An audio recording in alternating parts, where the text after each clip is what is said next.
আসসালামু আলাইকুম। আজকে আমি রান্না করব চিংড়ি মাছ দিয়ে লাল শাক। এই জন্য এখানে লাল শাকটাকে আমি ভাপিয়ে নিচ্ছি। এই জন্য লাল শাকটা কড়াইয়ের মধ্যে দিয়ে এর মধ্যে আমি কিছু পেঁয়াজ কুচি, কয়েকটা কাঁচামরিচ দিয়ে আর স্বাদ মতো দিয়ে দিয়েছি লবণ, দিয়ে ঢাকনা দিয়ে কিছুক্ষণ ভাপিয়ে নিব। লাল শাকটা যখন ভাপানো প্রায় হয়ে আসছে তখন আমি এটাকে উল্টিয়ে নেড়ে চেড়ে একটু ভালো করে মিশিয়ে নেব সব কিছু একসাথে।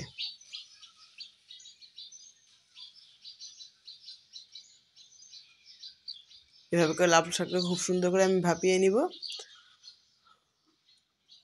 এই পর্যায়ে লাল শাকটা আমার সম্পূর্ণ ভাপানো হয়ে গিয়েছে। এখন লাল শাকটাকে আমি নামিয়ে একপাশে রেখে দিব। আর এইদিকে আমি আরেকটা কড়াই চুলার মধ্যে বসিয়ে দিয়ে এর মধ্যে কিছু রসুন কুচি আর কিছু শুকনো মরিচ কুচি দিয়ে ভেজে নিব। আর এখন দিয়ে দিব আমি ছোট চিংড়ি মাছ। সব কিছু একসাথে খুব সুন্দর করে আমি ভেজে নিচ্ছি।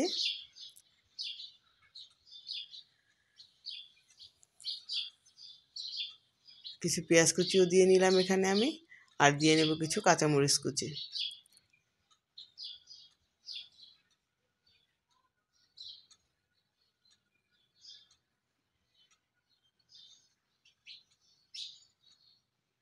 সব কিছু খুব সুন্দরভাবে ভেজে নিব।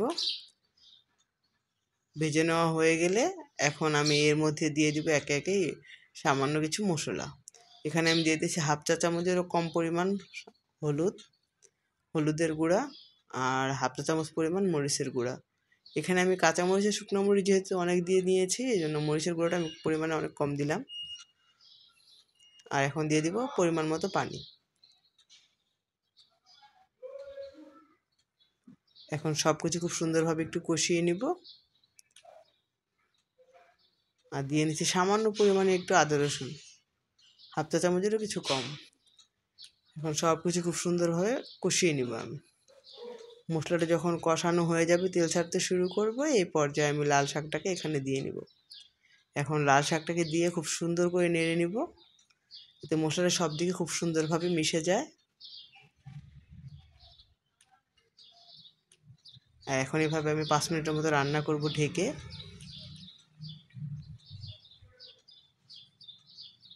খুব সুন্দরভাবে বলক চলে এসছে আমার চারদিক থেকে।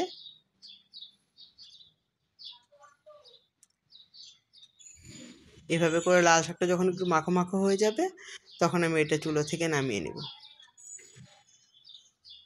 এই তো খুব সহজেই তৈরি হয়ে গেল আমার লাল শাক দিয়ে চিংড়ি মাছ। এই রান্নাটা খুবই সুস্বাদু হয় খেতে।